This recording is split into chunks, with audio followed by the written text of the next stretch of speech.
Hi. Now, last week, of course, we explored some of the myths and found out that quite a few people are still fairly ignorant as far as AIDS is concerned. Tonight, towards the end of AIDS Awareness Week, we asked people who have HIV how they cope with it and how they live with it.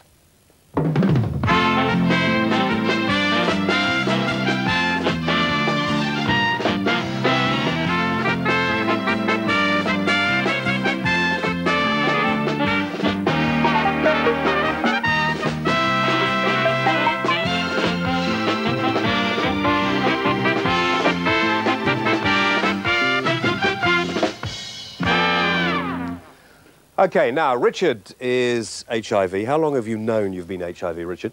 For about 5.5 years now. 5.5 years. Can you, I know it's difficult, but can you, for those people who've never really thought about it or given it any deep consideration at all, can you actually take me through the day that you found out that you were HIV? Well, the day was obviously the most devastating day of my life. I was lying in hospital for a totally different operation to do with my teeth, and I was given a test, and it was firstly negative, and then it came back positive while I was still in hospital, having my wisdom teeth taken out. Did you have any inkling that... Not at all. Had you got a partner or a friend or somebody who was HIV? No, I was not in one of those high-risk groups, so to speak, of promiscuity or drug use, or however what context people would like to put into it. So when the doctors came up to you, did they approach you in a fairly restrained way? Did they come up and say, "Listen, I'm sorry, old chap, that you're HIV"? What did they do? Well, I mean, I mean, everybody, when whatever illness they've got, are put in a position whereby they have to tell the patient to what degree the problem is. And in this circumstance, the problem basically wasn't being told, it was what to do after I was told. How did you feel when they told you? I mean, I know it's a pretty obvious question, but... I'm a very different person to quite a few of the other people probably in the audience, because my attitude to life is live it as long as you can, and for whatever reasons, and I'm happy to die young. You're happy to die young? I am. How long have you been HIV? I asked you before. 5.5 years. 5.5 years. Do you worry about contracting, as they say, full-blown AIDS? Do you give it any thought? Do you go and have regular... I don't worry about it. I do have regular tests, but I certainly won't go through the process which I've seen many people do, which is having to disintegrate, go into situations whereby they are basically bedbound and have no other reason to live but by medication and medication. Over the past 5 years, Richard, have you met other people in the same situation to yourself that have since died? I have been working for the last 2 years for people working and living with AIDS, refurbishing rooms, putting televisions in them, mattresses, and generally looking after people who are actually dying of the disease now. Not to say the people who have got the big trust funds that put money into looking after, trying to give a cure, but these people are dying in hospitals as we speak. They are not going to get any benefit in 6 months, 7 months' time. So you're not kidding yourself that you're going to have a cure, that you're going to be cured? No, and that not so. You're not kidding yourself? I don't believe there will be a cure found within the next 5 years of my life, while I'm alive. Okay, now I see behind you, can we get the microphone over here, Mr. I see behind you that we have Chris, who was here last week. Chris is a consultant, but he's brought his boss along, just to be on the safe side, Caroline, as well. Is there anything, do you think that Richard, maybe he should be doing something to... you're not taking any drugs or anything, are you, as I understand? I've refused every type of drug from AZT along the lines of every single AIDS-related drug. How do your doctors feel about that? I let them prescribe it to me. I take it home. I then get over the illness that I've been prescribed the drug for. I go back to the consultant in the hospital, and he'll tell me, "I know you were right. I know I was right in prescribing the drug." And then I'll turn around to him and I'll say, "Well, I haven't taken the drug in the first place."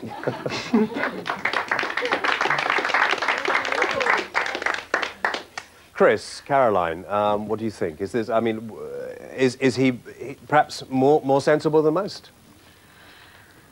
I think a lot of the drugs that we use may not help a lot of people. There are one or two very limited drugs which we know do prevent, say, the pneumonia of AIDS, which is pneumocystis carinii pneumonia. And if you don't take something to prevent you from getting that, then you may get it over and over again, and each time you get it, it weakens the immune system. As far as I'm concerned, we have a lot of patients who don't take drugs, don't want to take drugs. I'd like them to tell me. It's very important that they tell me, because we lose trust. Are you using them as guinea pigs? I mean, to a certain extent, you must be. No. If we do a clinical trial, then they know about it, and you could argue that that is using somebody as a guinea pig. But otherwise, we're doing what we think, to our best knowledge, is the best thing for them. And I always discuss at great length with the individual whether they want to take the drug, because as he says, if you give somebody a drug that they don't want to take, then they won't take it, and it's just a waste of money. They'll flush it down the pan, and it'll ruin your relationship with them. Okay, now Andy Revel is over here. Andy, you're from the Wellcome Foundation, and there has been quite a lot of talk about AZT. A lot of people have said that they think that taking AZT has made them actually worse. The difficulty is, if someone takes AZT, they are an individual, and different individuals react differently to different drugs. Some people react badly to AZT. I know people who've been on it for 5 years and swear by it. At the end of the day, you have to look at clinical trials and look at what happens to a group of people taking AZT against a group of people not. And the data from, we have about 130 clinical trials that I know of on our database. The data from those show that whilst AZT isn't a cure, it's not a wonderful drug, it does have some significant benefits. So you say it's not a wonderful drug. I mean, there is some point in taking it. Absolutely. I mean, but it's down to the individual. Yeah. And I think the important thing here is that everybody makes their own choice about how they live with HIV. Have you ever taken AZT? I'd just like to put this point to you. Sorry. The medical profession and the patients themselves, some 6 years ago, 5 years ago, have a wonder drug. Everybody jumped on it, and the wonder drug was AZT. And to that degree, it was supposedly given a halt in the virus. And as a result of that huge publicity campaign, AZT became what a lot of people thought was the drug that was going to help them to keep living. Sure. Now, when I was asked by my doctor, and when I answered the question, I said, what would happen to me in 6 years' time if I could have taken that amount of toxicity into my body? And the doctors themselves, which I presume have been briefed by the Wellcome Foundation at that time, said we wouldn't know that question for another 5 years. And so I said to them, well, come back to me in 5 years' time and to ask me whether I want to take that drug. Sure. And as a result, the Concord trial proved this year that, for the first time, because you had to have the time limit of 5 years, the Concord trial proved that many people on AZT and had been taking AZT for that length of period had their immune system was weakened. So do you think the Wellcome Foundation should have told people perhaps a little more about it before giving it to them? There were 2 points there. The first is that people anticipated AZT was some sort of miracle breakthrough. And I think we're in the latter part of the 20th century. People expect breakthroughs if there's a new disease. AZT was never going to be a miracle cure. The Wellcome Foundation have never said it's a miracle cure. The press deal often in black and white, and there are plenty of headlines saying miracle breakthrough. They certainly didn't come from us. And I think the important thing is that at any particular time in a disease as serious as this, the people living with it have accurate information, and we certainly don't know all the answers. And it's down to people such as yourself to decide not to take it, and I utterly respect that decision. But in the instance of what, as you said, it's not black and white, and we never said that you should take. Isn't it in the interests of the company, well, the drugs company, Wellcome being the drugs company, to challenge the media then and say, from my experience and my reading in the media, I've seen and heard so much of the propaganda which are promoting AZT, but I have never seen a person from Wellcome write an article in a newspaper to say AZT can harm you as much as it can hurt, it can help you. Let me just go back to, sorry about this, let me just go back to the doctor behind. Yes, Chris. If I could just make a couple of points. I mean, AZT has been an enormously controversial drug, and one reason for that is that it's an expensive drug. It's expensive, no, but HIV and AIDS are obviously desperate diseases, and AZT was the first drug that showed any activity at all against the virus, and that showed some possible physical correlation in patients taking it. So I think because of that, it's become the centre of a struggle sort of for really control over people's lives who are ill, and also pharmaceutical companies. But is it giving people a false sense of security? Well, I think in the early days, in the mid-80s particularly, a lot of activists were pushing the drug companies, saying that they were being too slow. Now they're saying they're being too quick. It's a mixture of, I think everyone's actually to blame in a sense for the early problems with AZT and the overhype of it. I think now the Concord trial showed that for people with no symptoms taking the drug over a period of 3 years, that there was no obvious benefit over that time. Having said that, my own personal feeling is that while my feelings about AZT have changed over the last few years, there are still some very real beneficial situations where it can be used if used in a sensible way. So you're not frightened about prescribing it, but you prescribe it differently now to the way that you prescribed it 5 years ago? Yes. I think we have to thank the people who went on the Concord trial for showing that, because if everybody had refused to go on it, then we wouldn't have the answers that we have now. And in fact, the hype was amazing. Yeah. We had lots of patients pushing us to give them the drug without there being any trials, and I think we'd be in a very different situation. So I think those people who took part in the trial, one can thank them very much. Okay, being fairly mercenary as I am, I mean, do Wellcome pay people for going on these trials or not? No. Because, I mean, I can see advertisements for drug companies saying, come along and test our drug and we'll pay you for it. I just wondered. No, they don't. No? No. It's just a thought. I put it in your mind, that's all, Andy. I'd just like to make one point about the Concord trial. There have been 5 or 6 controlled trials of using AZT in people who are not yet sick. They are symptomless HIV-positive people. The Concord trial has not demonstrated an advantage of using the drug earlier rather than later. It doesn't mean the drug isn't having any effects. And I think amidst the hype that surrounded Concord, there's a lot of misunderstanding. And the other controlled trials have all shown a time-limited, admittedly, but a benefit from early intervention. I wonder if this is... I'll go over to Mavis, who's involved in the middle, just to... Whoops, drop the microphone, let me go over here. Who's involved in day-to-day care, looking after people with HIV. Mavis, is there still this stigmatism attached to people that they are likely to be contagious from whatever reason? Unfortunately, there is, James, and it's quite amazing that you hear the stories that clients tell us about that, and I'm sure some of them will tell you later. Some years ago, we started a group at St Thomas's for heterosexual men because they were coming to us and asking if there was anywhere they could go. Because unlike the gay culture, they can't talk to each other. It's very isolating for them. Can we make this point, actually, Mavis, and I think we should make it here before we go any further, that we tried to get quite a number of people to come out, and we're going to talk to some people who are heterosexual tonight, who are HIV later, but it is very, very difficult, and still there is this great feeling that there are not very many heterosexual people who have contracted HIV. Yes, there is, and I can say from my own caseload, I've got many women like Liz here with children, and also heterosexual men, excuse me, with families. And I think one of the people we're going to talk to tonight, who's decided not to come into camera, will tell you the stories about what happened to his family.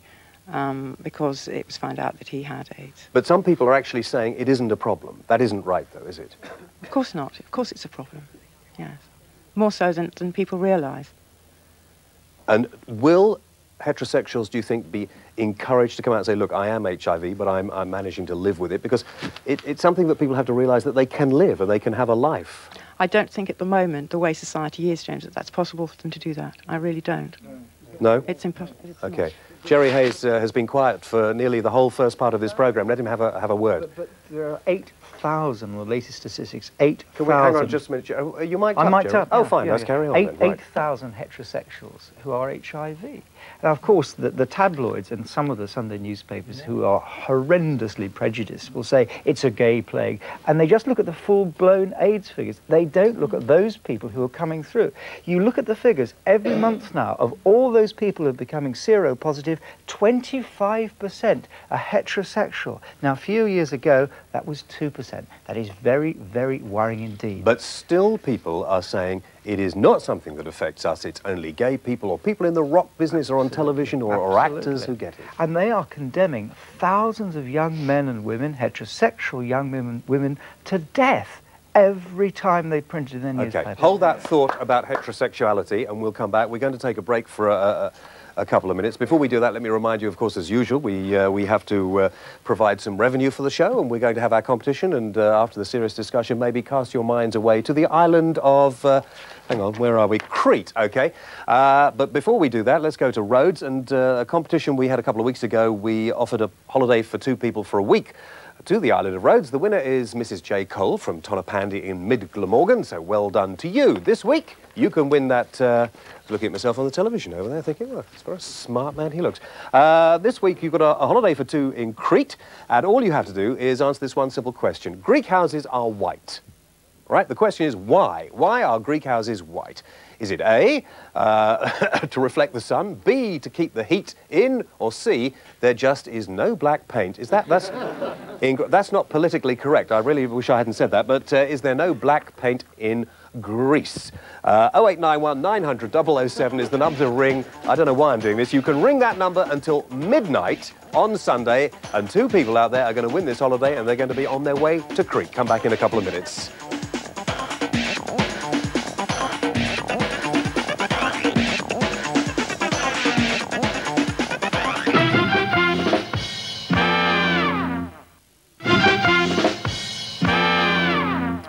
Right, welcome back. Now, along the bottom of the screen there, we're going to put some helplines for anybody who feels they would like to get in touch and talk further and more deeply than you can on a television programme. You can ring any of those numbers now. Come and meet Dennis. Dennis doesn't actually wish to be identified, so you can't actually... Am I in the wrong place? Shall I move over here? Probably that's better. Dennis is over here on the stage behind me. He doesn't want to be identified for reasons that will become obvious. Dennis, how long have you been HIV? I was diagnosed HIV positive in 1985 in prison. And, that's 8 years now, nearly 9 years. I had been in prison for 3 years at that stage, and I maintain that I've been HIV positive now for about 11 years. You're heterosexual. Yeah. You have a family. Yeah. When you found out that you were HIV positive in prison, were you surprised? Did you have an inkling or not? No, I was shocked actually. As I say, I had been in prison for 3 years at the time when I was diagnosed, and I'm an ex-drug user. And at that time I had been doing a lot of training, exercising, and I don't think I had ever been as fit in my life when I was diagnosed. And it came as quite a shock to me. I wasn't told that I was HIV positive. I was told that I had AIDS and I would be dead within 5 years by a prison doctor. And I'm still here now, and I intend to be here probably in another 10 years. How do your family react to this? Since your family found out, how do they react? Well, it's been very hard for my family because as far as confidentiality goes, I've never really had any confidentiality by being diagnosed in prison.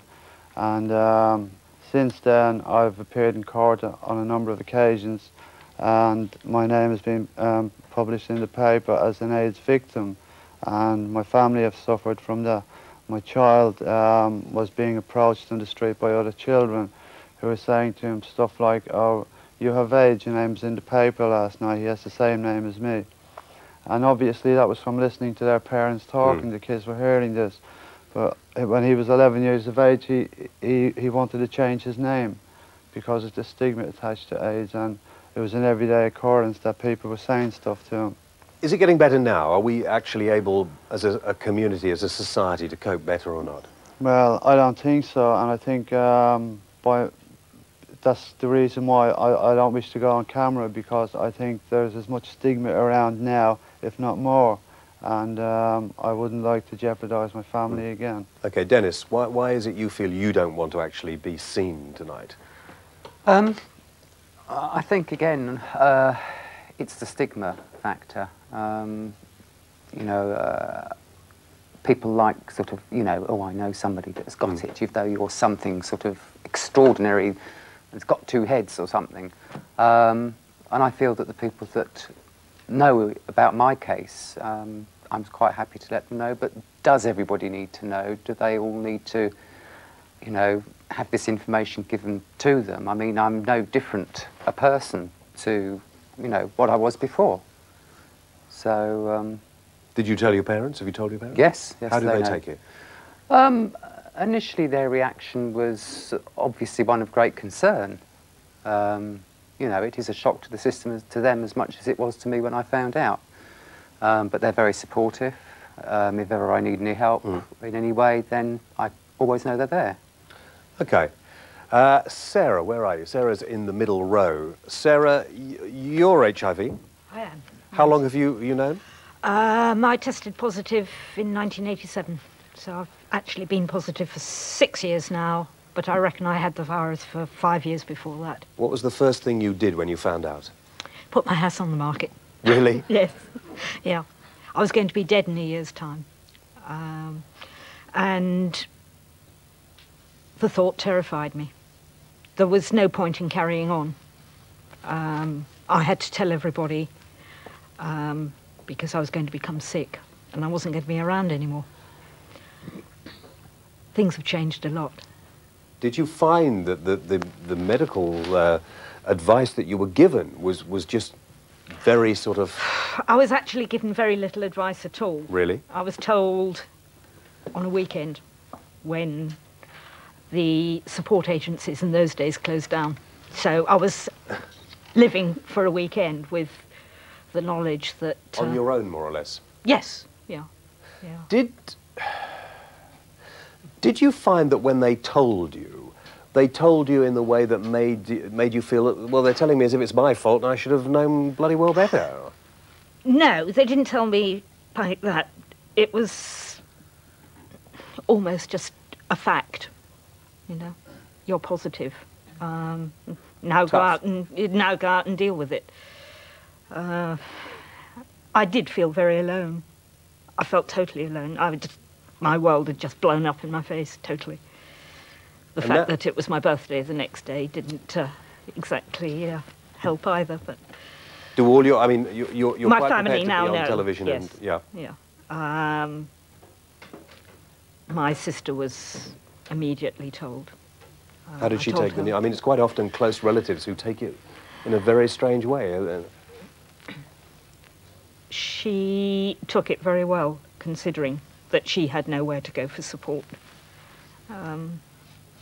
It was really, more than anything, a journey of a voyage of discovery together. You know, what I've learnt, she's found out, and vice versa. What would you say to people, and there will be some people who are watching this programme tonight, this morning, who have just discovered, maybe in the last couple of days, that they are HIV? Don't look on it as a death sentence, rather as the beginning of a new life.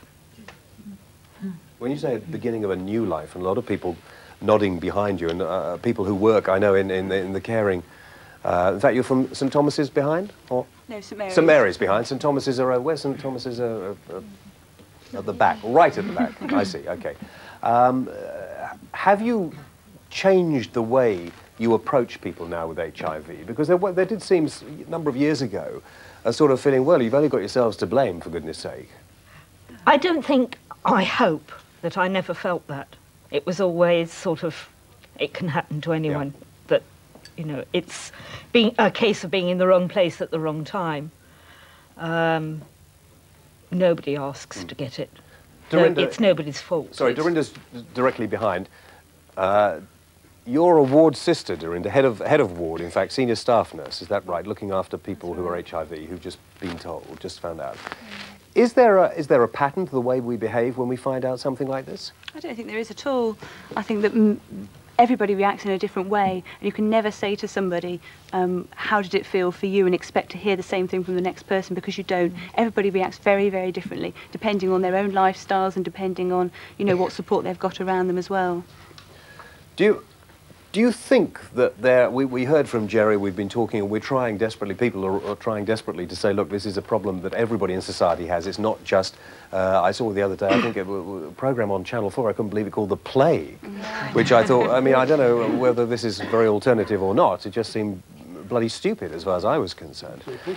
Do you actually think, Dorinda, there is perhaps from your experience, you can say, look, this is something that heterosexuals should be aware of, and people right across the spectrum of society? Absolutely, absolutely. The heterosexuals, unfortunately, still think that it's something that's never going to touch them. And you hear this on every programme and in every newspaper article that you read. Heterosexuals still feel that they're immune to the virus, and that it's only people that are gay, people that are IV drug users, that are going to get the disease, and that's absolutely wrong, absolute nonsense. As well, let me just check, but I don't think there is anybody in this audience, unless I'm wrong, that contracted AIDS from a heterosexual relationship.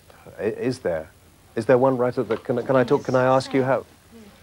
And, sorry. Yes, go on. No? If you contract HIV... You contract HIV, not Did I say AIDS? I beg your pardon. Keep me... and I haven't used the word victim either as well, so I slept... Yes, thank you. Sexual, and yes.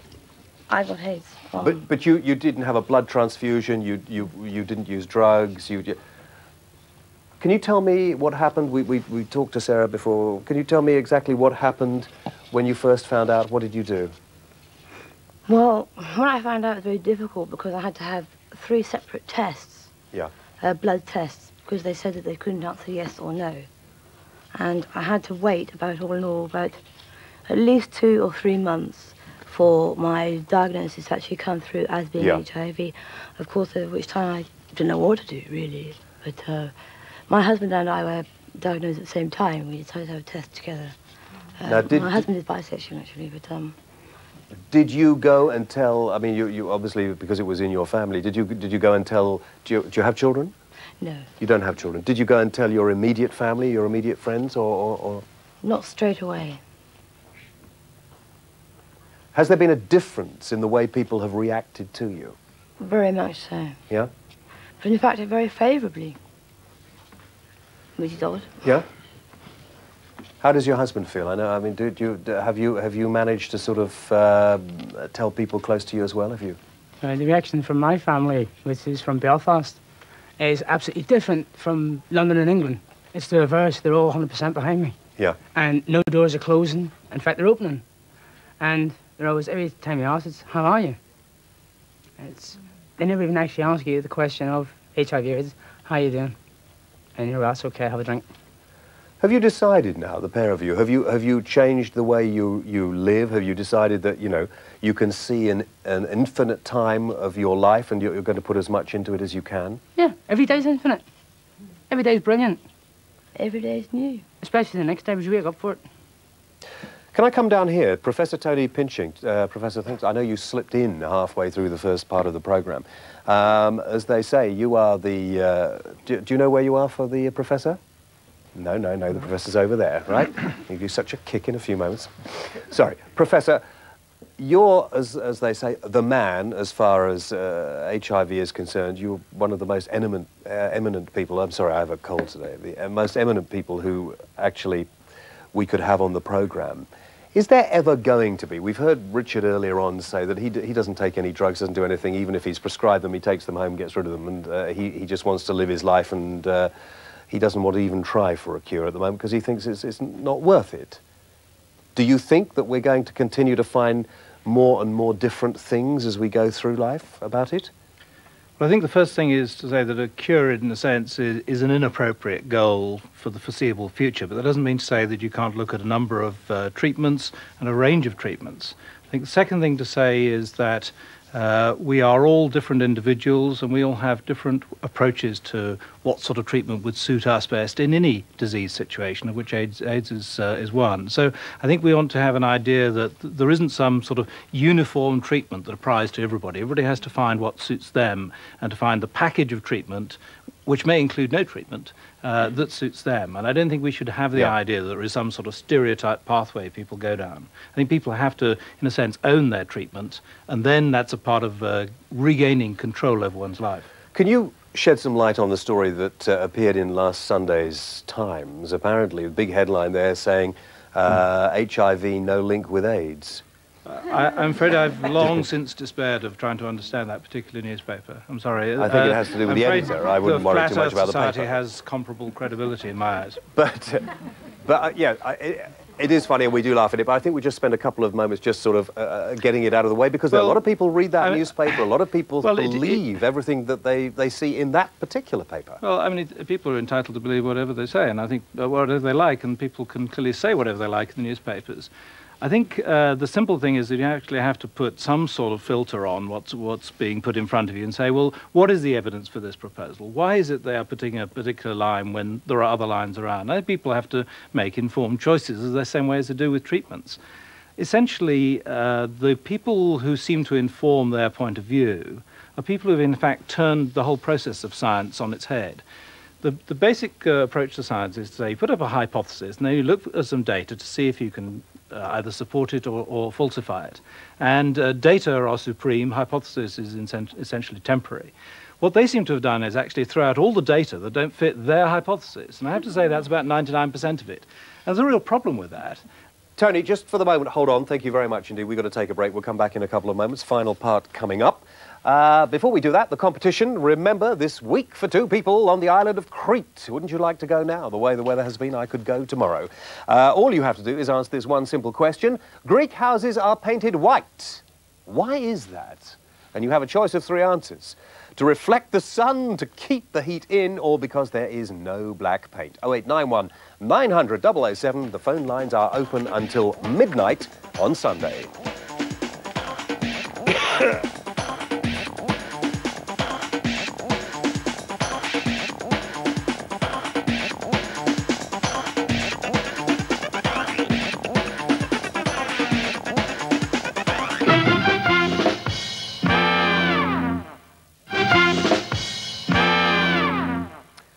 Welcome back. Let's go straight to Jerry, who... Jerry, tell me you came out of your hospital bed to join us tonight. Yeah, I was hijacked. You were hijacked? Okay. I literally was told to see, you know, I was asked to tell me your story. Well, I was diagnosed in '85. I suffer with haemophilia, but I'm a heterosexual man, and that's the message I'm trying to get across. In January '85, my 3rd child was born, and the medical profession took a blood test of me back in Ireland, and a few weeks later, they told me I was negative. 6 months later, after a few friends that I knew were positive, I decided to have a test. And that test came back positive. And my initial counselling, I was told I was HTLV3. And my initial counselling was, well, we don't know how, you know, you converted, but you're positive now. Do not have any more children. If you're going to have sex now, you must use a condom. And come back when you're not feeling well. And that was it. And, you know, to me, to go home now and tell my wife then that I'm positive, not only that I'm at risk, but she's also at risk, and also our daughter. And how did you tell her? Did you have any help? Did you have any advice? I did. I had a drink. Actually, I hadn't got the guts to tell her, and I stopped in the pub and had 2 pints, you know, and went home and told her. And it broke her heart because, as I said, I was negative in January '85, and all of a sudden now I'm positive.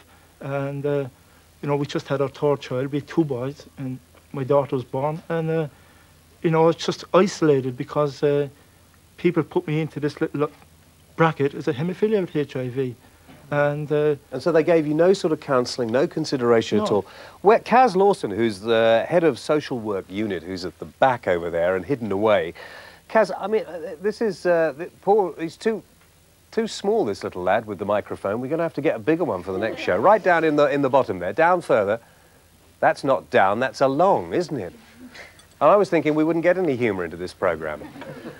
Kaz, sorry, how come it seems that a lot of people are left on a limb, or was this something that happened maybe 5 years ago and that now is a lot better? We've learned a lot in the last 5 years. I think we have learned a lot. I think that there are more people in the field doing, offering the services, the counselling and the support services, and more especially the practical welfare services that people might need to help them through the early stages of dealing with the diagnosis. And certainly people are around longer and are coming for more services for a longer time than 5 years ago. Now, yeah, but you know, I disagree on one level with you, because as a heterosexual man, there is no services for heterosexual men where heterosexual men and women can meet. Yeah, but you look at the landmark, you look at the lighthouse, you look at theatre. The group was started, so Yeah, that but we it could wasn't. deal Hang on, you use the microphone but there. I'm sorry. I'll use it over here. The Right, thing, okay. the thing about it is that you're saying you have a place for heterosexual men, That's but right. it doesn't work. It works for a while, and then people move off. They get some support, and then they move off. But there needs to be other things. There needs to be activities where heterosexual men and women can meet. But this is what we're trying to do, Jerry, and I think the reason it hasn't happened is because people are afraid to come forward. They're very frightened about who they're going to meet there. Are they going to meet people who are going to tell other people? We have to try and get the message across that this is a safe environment. That's the important point. There is a 63% increase on heterosexual women.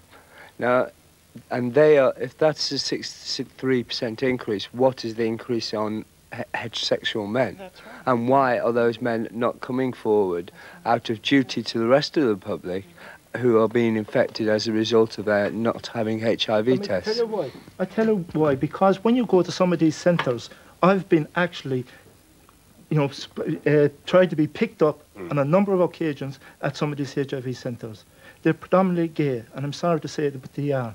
So let's talk about, we spent a lot of this discussion talking about the situation now, and I think it's pretty obvious that it's pretty bad. But I would really like to hear what we can all do and what people at home watching the programme can actually do to make things change. And maybe, Jerry, you should say, what do we need to do now, both in London, but also outside London, because there's nothing outside London. I think this is So let's come down to talk about Dave. change. Let's come down to Dave. What do you think? Dave is, Well, of course... broad range of services out Yeah, there. hang on, you stay over there. I'll come over here, just a minute. You've had enough problem with your poll. Sorry, you're from the I'm from the Terence Higgins Right. Trust, and now, what we're saying down here, just let me recap, that there's too much gay orientation in this disease at the moment, and it looks like the heterosexuals don't realise that they are the people who are most at risk now. that isn't true. The testimony that we're hearing from heterosexual people this evening has been very moving, but I think it's important to say that the largest affected community in this country are gay and bisexual men. It's about a virus. It's not about community, it's about a virus. Everybody, that's what I'm saying, is that that's right. This virus has been around for far back as 1978, well, even far back as 1958. And the thing about it is that this is 1993 today. We're moving into 94.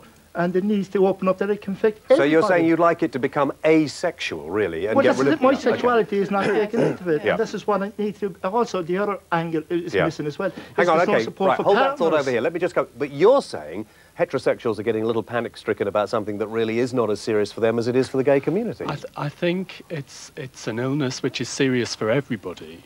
I think what I find disturbing about discussions, the whole tenor of some of the discussion this evening, the framework in which it is taking place is kind of implicitly saying that this is only a serious disease, this is only something that really matters to the wider public when it starts to affect heterosexual people. No, that's not what we're saying, and I hope that's not how it's coming across. Let me just lady at the top here for a moment. I didn't say that was what was being said. Sorry. I said that was implicitly underlying the tenor of the discussion. Right, okay, got your point, I yes. think the reason why a lot of people, it's come across as being a gay disease, and a lot of services and awareness for the general public has come about because in the West it did at first hit gay people, and the gay community are a strong community, and they have worked together to create an awareness, and they've got services going, and that's why a lot of people, I think, when they're coming along to a lot of services which are already established, feel like the gentleman down at the front, intimidated by it. And the thing is that what is actually needed is more funding is needed and awareness is needed so that heterosexuals can move on. But that's why people still feel at first that it's that gay Something thing. for Jerry Hayes to keep his mind, and I know he's there sitting and thinking about it. Let me talk to Liz down the front. Liz is heterosexual, she's HIV. She was going to come and talk to us tonight in silhouette, but she decided when she got here she wouldn't. She'd come out and she'd appear in front of everybody.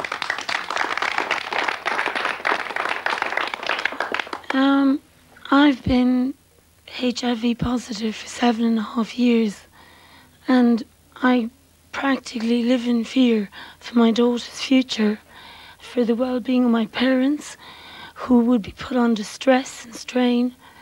And is there is no backup for most of the services that we're going. You know, like, I mean, I really think that I think we've got to all turn around and look at our fellow neighbours as friends and forget about politics, you know, whatever, and just turn around to basics now. Say good morning to your fellow neighbour and wish them well. So where do you think the backup, apart from your neighbours, is falling down then? It's just it's like a constant fear that, you know, like you think that you literally have to live a double life. You've got to carry on a facade that you're totally together. Yeah. But you're terrified when you go to your bed. You think, God, you know, this is happening, that's happening. You know, you've only got your own self at the end of the night. You got to lie in your bed and think, good God Almighty, like, I need help here. What am I doing? You still reckon that you're not getting enough help from people at the moment? I've never been promiscuous or involved in anything particularly that I should feel guilty about at this stage in my life. But you feel because of this, the disease that you have is that you are made to feel guilty because of it. Yeah, I mean, 7.5 years ago I felt unwell at work and I was getting really tired and I thought I better go to the hospital and have a test. I was told via St. Thomas's, don't get me wrong, St. Thomas's have been more support to me than most services, you know. They've really been my backup. But like I was just told, oh, you're HIV positive. I mean, I'm going home to work to my daughter. I'm sitting on a train thinking, good God. Have you talked to your daughter about it? Does she know you? My daughter is more or less aware because she can read, she can write, she's not stupid. My child is my backup to me, and I do not want her to grow up as an individual to think that for something that happened to me should be a burden on her shoulder for the rest of her life. It's like a life sentence they give you. St. Thomas's are sitting up at the back, aren't you? I believe. Can you manage this one? Good. It's a bit, you're not managing it anywhere near there, are you? We've heard that there isn't enough care, there isn't enough backup for people. I mean, obviously when you have something and you're looking at your own immortality, you feel like this. Do you think there's any more that you could be doing, or that people could be doing in your position? A lot of people that have discussed tonight... Can you shout out a little bit, because he's a bit... Yeah. Some of the stories that we've heard tonight have been from people who were diagnosed 5-6 years ago, which is a great thing because it's showing us how people go on living with HIV. I think we have learned from their experiences how we can make things better for people and give them more support, especially around the time that they're getting a diagnosis and prior to actually even having a test for HIV, to prepare them for what may lay ahead of them. OK, Nick, let me just go down here to Nick. I'm a recent diagnosis. Can I ask how recent? I was diagnosed in March of this year. So so it's very months. fresh in your mind. That's right. Yes. Do you want to go briefly through what happened when you were first told? Well, panic and. Oh yes, yes. Let me come around this side. Sorry, I'm going to block the cameraman. Yeah. Every kind of emotion you can think of. It started at Christmas of last year. I had a sore throat. So this is quite a poignant time we're coming up to for you. Yes, that's right. Yes. And I went to my GP to get the sore throat cleared up. It didn't seem anything important. And my GP noticed something else, which is an indication of HIV, possible indication of HIV infection. And she strongly suggested that I go and have a test. I had had a test before, in about '86, I think, when I was negative. I went to St. Thomas's Hospital, so I was advised that that was a very good one for counselling, and received a lot of very good counselling. But the whole trauma about this, for me personally, and maybe for other people, everyone has a different attitude to all this, is that it's how you view life. And for me, the excitement and beauty of life is not knowing what's going to happen to you in life. And to be told to have your life planned out for you, you're going to die in a certain time, possibly, is horrific. How long do they give you? How long did they give me to live? Yeah, how long did they say, listen, you want to, you know... Oh, no, well, they didn't say that, didn't. Which is why I'm listening to all the people here who were diagnosed many years ago. My situation, I suppose, is slightly different because things, I think, have got better, or I've certainly found things better. Perhaps I'm just lucky. I've come across some excellent people in the forefront of medical care and also the social needs that people may have. A very good friend of mine died about 4 years ago when there was no machinery in place at all, compared with what there is now. When I was first diagnosed, suddenly all these hands came out to offer help, which was very, very good. But it doesn't take away the fear and terror that you potentially feel every day. We were talking, I think it was Sarah before, who said that she put her house on the market when she found out. Did you do anything like this? It's drastic or not? No, I do remember when I did eventually decide to have the test, as I say, in March. That was about 2 months after I was first advised to have a test. And when I got the news, I remember walking outside from St Thomas's Hospital, and it was a beautiful day. And Big Ben had just been renovated, and it looked marvellous. There are an awful lot of things to live for.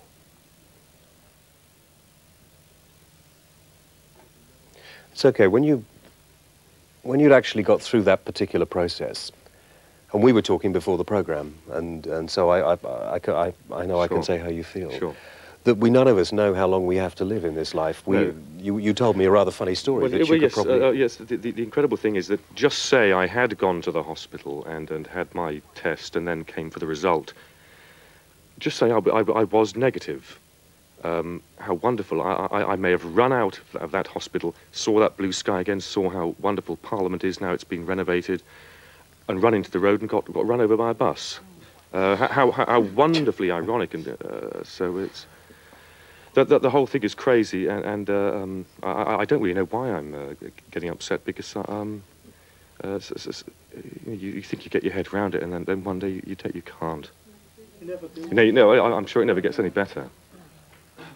I think there's something that we can all take away with us from listening to you tonight, Nick, is that we actually should perhaps make more of our lives. Perhaps if we realise that life was very short, not only for people who are HIV, and who knows in the future how many of us will be HIV or not, but for those people who realise that life is not as uneventful as they thought, and they should make the most of what they have. Thank you all very much indeed. Thanks a lot. Bye-bye. Join us next week. Thank you.